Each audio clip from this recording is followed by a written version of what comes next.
Welcome, fellow travelers, to another journey through the wild, weird, and occasionally wonderful annals of human history, Galactic Edition. And today we're diving into a story that's part war epic, part underdog tale, and part, wait, did they really just do that?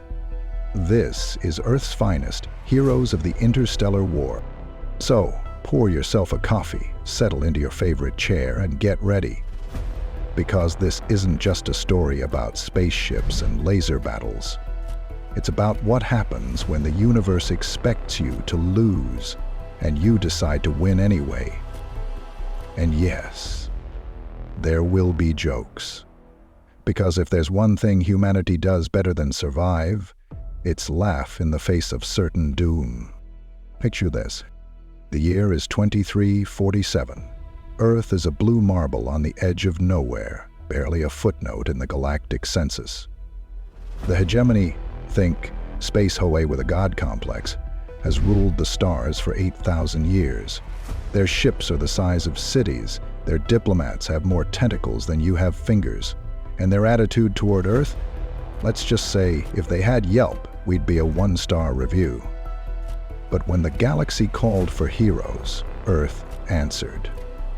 Not with supermen, not with genetically engineered demigods, but with regular people.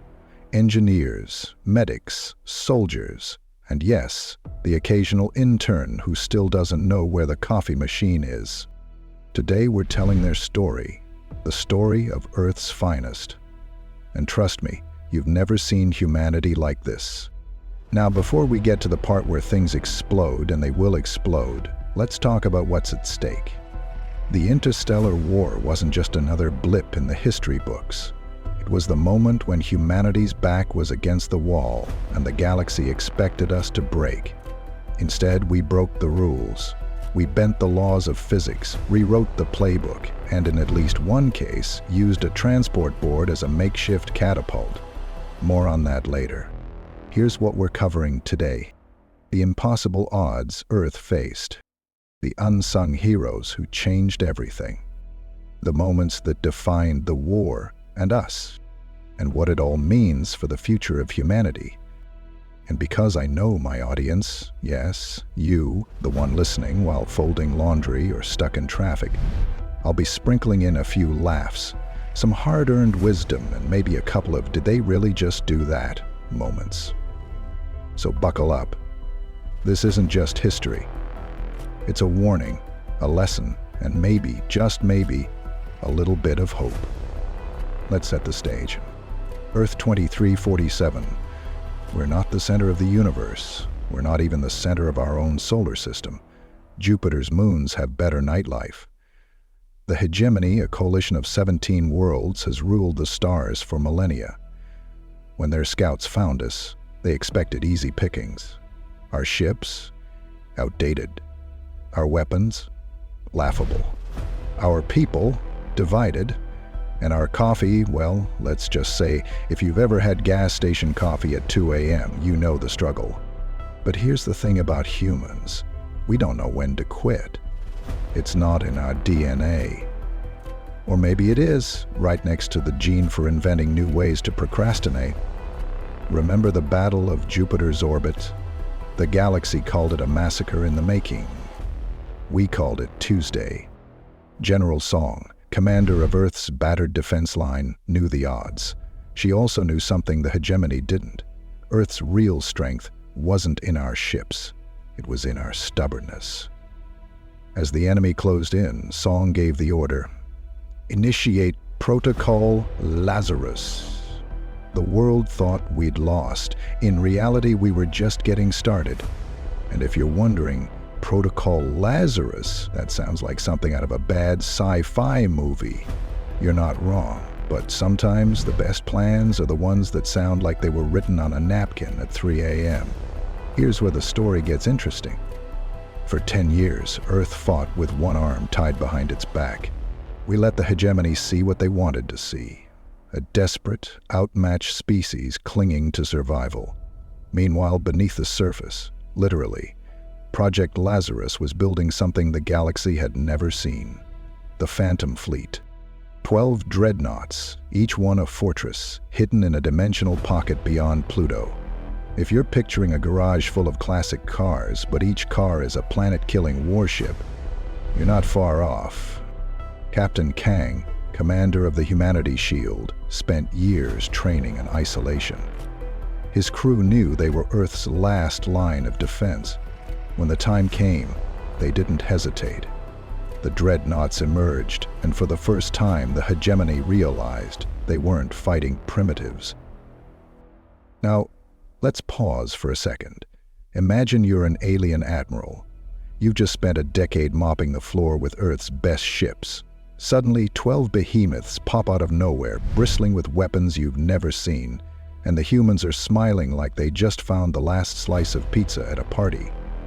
That's the moment you realize you're not the apex predator anymore. And if you're thinking, wait, how did they hide 12 dreadnoughts? Well, let's just say, when humans want to keep a secret, not even the NSA can find it. Sorry, NSA, love your work. If you were in Kang's position, would you have waited or struck first? Let me know in the comments. Seriously, I want to hear your battle plans. Bonus points for creativity and plausible deniability. The Hegemony's fleet outnumbered us 10-1. Their ships were bigger, faster, and armed to the teeth. But they'd forgotten the most important rule of war: never underestimate your enemy. As the dreadnoughts powered up, the Hegemony's Admiral Kim ordered all ships to fire. Thousands of energy beams lit up the void, but instead of shattering, the dreadnoughts absorbed the energy, their hulls glowing brighter with every hit. What the Hegemony didn't know was that Earth's engineers had designed the inversion field, a defense that turned the enemy's own power against them. It's like showing up to a water balloon fight, only to realize your opponent's balloons are filled with paint thinner and they're aiming for your new white shirt. With a single command, Captain Kang released the stored energy in a focused pulse. The Hegemony's command ship went dark. The rest of the fleet followed.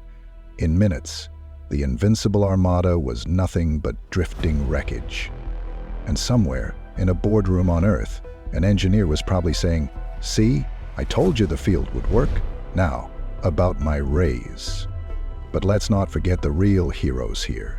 The interns. Yes, the interns. Because when the shields started to flicker and the coffee machine broke down, it was the interns who kept the lights on. If you've ever been an intern, you know the drill. Do everything, get no credit, and hope someone remembers your name when the medals are handed out. So to all the interns out there, this one's for you. But technology wasn't what won the war. It was people, ordinary men and women who refused to give up. Lieutenant Park, a former engineer, risked her life to repair a failing shield generator mid-battle. Sergeant Ramirez, a medic, pulled wounded crew from burning corridors one by one until the fires were out. These weren't superheroes. They were us. And let's not forget the infamous transport board incident. Picture this. You're stranded on a death world, surrounded by predators the size of SUVs. You have a transport board, a few crates, and a stubborn intern named Nick. What do? If you're human, you turn the transport board into a catapult, launch a 3-meter predator into the ceiling, and call it a day. True story? And if you're wondering, yes, the intern survived. Barely, but he did get a promotion to guy who sets the traps. Every crew needs one. What made these people heroes wasn't fearlessness. It was the choice to act, even when they were terrified.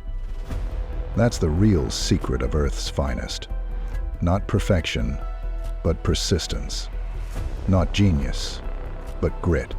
And maybe, just maybe, a little bit of luck. When the dust settled, the Hegemony sued for peace. Earth didn't demand tribute or territory. Instead, we offered something radical: cooperation. The technology behind the dreadnoughts was shared with other worlds. In 6 months, 27 planets declared independence. The galaxy changed, not because we conquered it, but because we inspired it. And somewhere in a smoky bar on Mars, a retired captain probably raised a glass and said, "To the ones who made it home, and to the ones who didn't." But the story doesn't end there.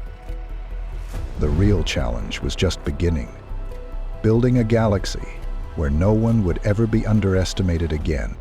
And if you're thinking, that sounds like a lot of work, you're right. But if there's one thing humans love more than a good fight, it's a good rebuild, preferably with better coffee. So what can we learn from Earth's finest? That heroism isn't about perfection. It's about persistence. It's about standing up when everyone expects you to fall. And sometimes it's about rewriting the rules of the universe, one impossible act at a time.